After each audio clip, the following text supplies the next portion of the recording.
Hello, everyone. Welcome to Development Palates. I'm Aaron Loomis coming to you from the Ventura Cigar Company studio. With me today is Jiunn and John McTavish. How you guys doing? Pretty good. Hola, buenas noches. So today we are talking about the My Father-in-Law Promesa Toro. Cigar is 6-inch by 52 ring gauge. Comes out of the My Father factory in Nicaragua. Wrapper is Ecuadorian Habano Oscuro. Binder and filter both from Nicaragua. Blended by Jose Pepin Garcia. Price point is $9.20, and the cigar was released in June of 2019. So with all that out of the way, June, what was your overall experience with this cigar? So one word mainly comes to mind for this cigar, and that's inconsistency. So the first third, when you first start smoking the cigar, and you're just like, man, like the flavor profile matches this nice fancy double band. It's got Triple a band. really nice, my bad, triple band, man. Getting super fancy, ultra premium. Red pepper spice pops got really nice black coffee notes. There's also like this like toast, butter toast kind of a thing going on that I really enjoyed. Really good. Medium strength, medium body. But after that first third, I mean, it just went to just fizzle down to this mild red pepper spice that you barely notice. A lot of like earthy dirt tones to it. There's no more of that black coffee that I like so much within the first third. And it was just absolutely disappointing, and it got pretty harsh by the time it got to the final third. So, not the greatest example of what my father, I guess, used to do, or does, or used to do. I don't know. They haven't been good in a while. So, All right, John, how about you?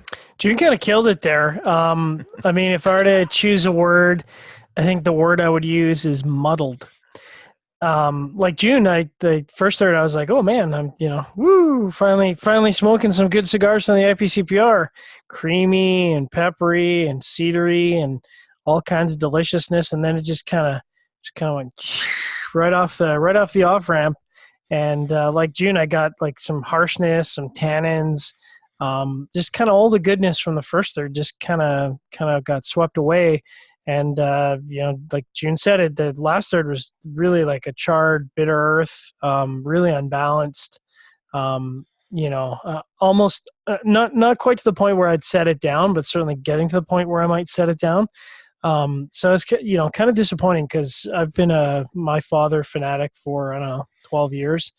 And some of their older stuff was my regular daily smoke, and it's kind of disappointing to see an ultra premium release like this. I mean, you've got three bands, man. It's a lot of bands. You got to have one notch of goodness for every band. So, I'm expecting more. Aaron? Yeah, for me, the cigar started with cedar and cinnamon, and then the cinnamon kind of moved over to a black pepper note, which finally ended up as baking spice. A little bit of mustiness joined in. Cedar gained a toasted note. Later, some char joined in. Construction was pretty good. Just a few touch-ups. Strength was around medium the whole way. I thought, like you guys said, I thought the cigar started out good, even though the body was kind of light because I have a little bit of a loose draw when it started. But then the kind of draw firmed up. Flavors became a bit fuller. It had a good start, but it just became average from that second, third on. But this is an experience that is similar to what I've been getting the last few years from my father. I mean, it's not up to par with what they had been doing some years back. It just seems like pretty much everything that I've smoked from them the last 4 or 5 years has just kind of not been at that level. It's got that cigar aficionado profile of let's do something in the first third, and then we don't need to worry about the rest of the cigar because nobody smokes that far, and that's that. So,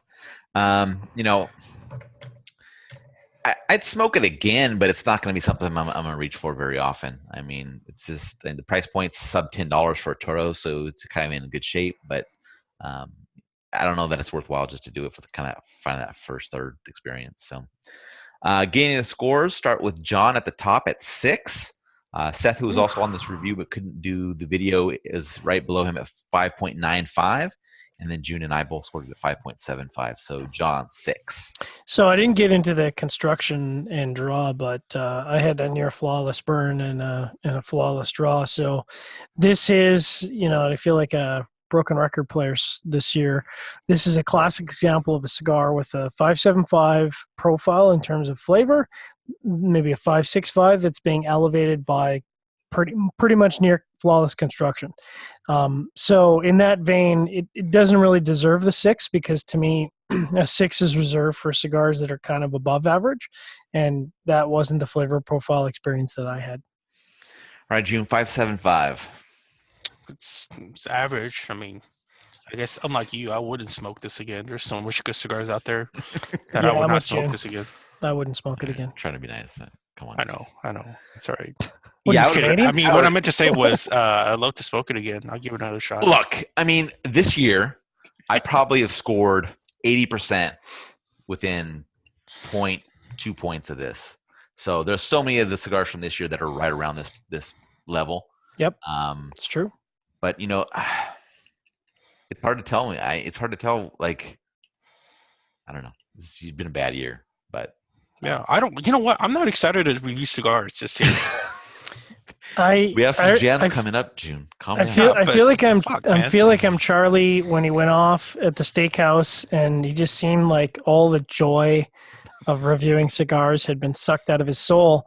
I kind of feel like I'm getting to that point. And this is certainly not a knock on my father because I don't think the cigar was bad, but you can only review so many average or below average cigars before you go, I just want to smoke something good. It doesn't even have to be amazing. I just want to smoke something good. Right. And I go like 15 cigars between good cigars, and that was not the case last year. Anyways, my father doesn't deserve this rant because it's not their fault. And it's so sad, right? Because so many of us started enjoying cigars in our cigar journey with my father. And Yes. DPG Blue, baby. Right? Yeah, absolutely. Especially in general, like being a Pepin fan, right? Yeah.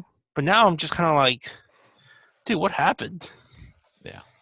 Gold standard used to be the gold standard of full-bodied cigars. That's right. My father, number one, man. Dude, I got like 10 Labijou 1922 sitting in the humidor right over next to me. Yeah. Maybe I should go smoke one of those and remind myself of why I like my father. There you go. It's a very good cigar. Yeah. All right. If you're just catching this video on YouTube, be sure to subscribe to us. Plus, check out the full written review on the website, developmentpalates.com. Follow us on all the social media channels, and you can catch all of our review recaps on podcasts, iTunes, Google Play, and Podbean. Thank you for tuning in. We will catch you on the next one. La Promesa.